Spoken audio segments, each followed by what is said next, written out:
મિત્રો, computer, internet અને digital device દ્વારા કરવામાં આવતા ગુનાઓ માટે નાના દંડથી લઈને આજીવન કેદ સુધીની સજા થઈ શકે છે. વિશ્વભરની સુરક્ષા અને તપાસ એજન્સીઓ સાયબર ગુનાઓને ખૂબ જ ગંભીરતાથી લઈ રહી છે. આ માટે ભારત સરકારે પણ આઈટી એક્ટ 2000 અને આઈટી એક્ટ સંશોધન 2008 લાગુ કરેલ છે. કમ્પ્યુટર અને ઇન્ટરનેટ યુઝર્સે હંમેશા સતર્ક રહેવું જોઈએ કે તેઓ જાણે અજાણે કોઈ સાયબર ક્રાઇમ તો નથી કરી રહ્યા. હંમેશા યાદ રાખો કે ઉપચાર કરતાં નિવારણ વધુ સારું છે. સેક્શન 65 કમ્પ્યુટરમાં રહેલ દસ્તાવેજો સાથે છેડછાડ. જે કોઈ પણ કમ્પ્યુટર પ્રોગ્રામ, કમ્પ્યુટર સિસ્ટમ અથવા કમ્પ્યુટર નેટવર્ક માટે ઉપયોગમાં લેવાતા કોઈ પણ કમ્પ્યુટર રિસોર્સ કોડને જાણી જોઈને અથવા ઇરાદાપૂર્વક છુપાવે છે, છેડછાડ કરે છે અથવા તેનો નાશ કરે છે ત્યારે સાયબર ક્રાઇમ બને છે. આ માટે 3 વર્ષ સુધીની જેલ અથવા 2 લાખ સુધીનો દંડ થઈ શકે છે. Section 66 computer system hacking. કોઈ પણ કમ્પ્યુટર ડિવાઇસ, ઇન્ફોર્મેશનલ સિસ્ટમ કે નેટવર્કમાં અનઓથોરાઇઝ્ડ રીતે ઘૂસપેઠ કરી અને ડેટા સાથે છેડછાડ કરવામાં આવે છે તો તે સાયબર ક્રાઇમમાં આવે છે અને આ માટે સજાનું પ્રાવધાન છે, જે બદલ 3 વર્ષ સુધીની જેલ અથવા 5 લાખ સુધીનો દંડ થઈ શકે છે. સેક્શન 66B ચોરાયેલ કમ્પ્યુટર અથવા ચોરાયેલ સંચાર ડિવાઇસ મેળવવી તથા રાખવી. જે કોઈ પણ ચોરેલા કમ્પ્યુટર સંસાધન અથવા સંચાર ઉપકરણને અપ્રમાણિતપણે મેળવે છે અથવા જાળવી રાખે છે તો તે સજાપાત્ર બને છે અને તે બદલ તેને 3 વર્ષ સુધીની જેલ અથવા 1 લાખ સુધીનો દંડ થઈ શકે છે. સેક્શન 66C અન્ય વ્યક્તિના પાસવર્ડનો ઉપયોગ કરવો.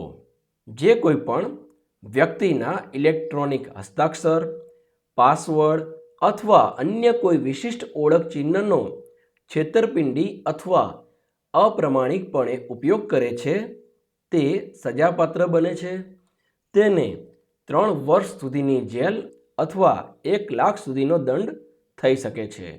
સેક્શન 66E બીજા વ્યક્તિના ખાનગી ફોટા તેની સંમતિ વિના પ્રકાશિત કરવા.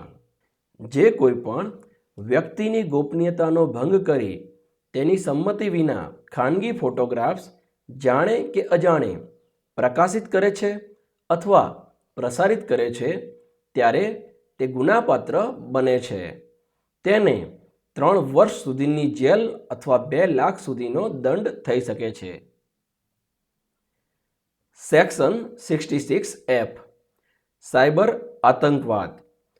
આતંક ફેલાવવાના ઈરાદાથી અને આમ કરવાથી કોઈ પણ કૃત્ય જે વ્યક્તિના મૃત્યુ અથવા ઈજાનું કારણ બને છે અથવા સંપત્તિના વિનાશ અથવા વિનાશની સંભાવના છે ત્યારે આ ગુનો લાગુ પડે છે.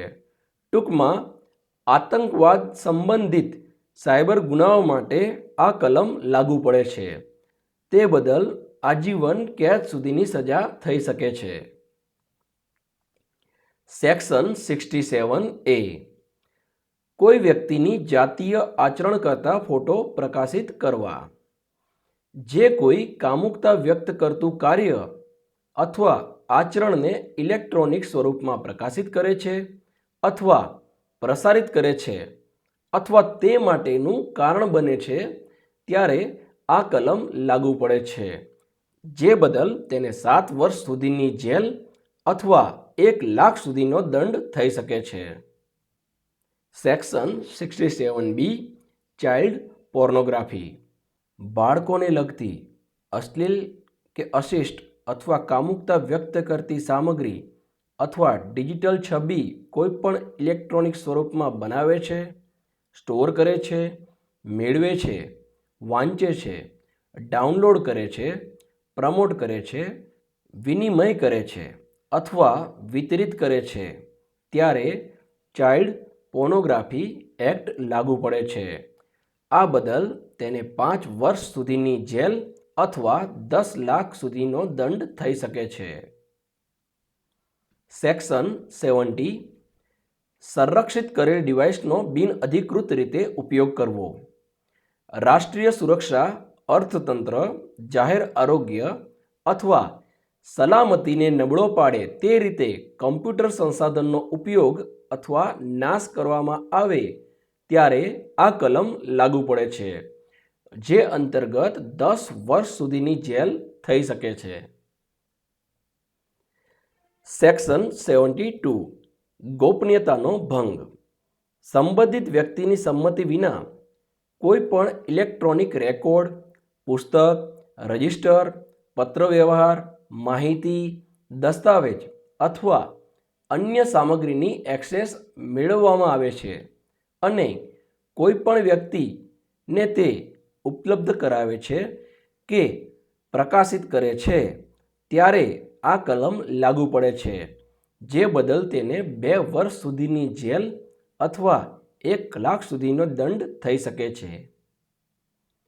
સેક્શન 73 ખોટું ઇલેક્ટ્રોનિક પ્રમાણપત્ર પ્રકાશિત કરવું. પ્રમાણપત્ર સૂચિબદ્ધ અધિકારીએ જારી કર્યું ન હોય, સ્વીકાર્યું ન હોય અને જો આ પ્રકારના ખોટા પ્રમાણપત્ર બનાવવામાં આવે અથવા પ્રકાશિત કરવામાં આવે તો સેક્શન 73 લાગુ પડે છે અને આ કલમ અંતર્ગત 3 વર્ષ સુધીની જેલ અથવા 2 લાખ સુધીનો દંડ થઈ શકે છે.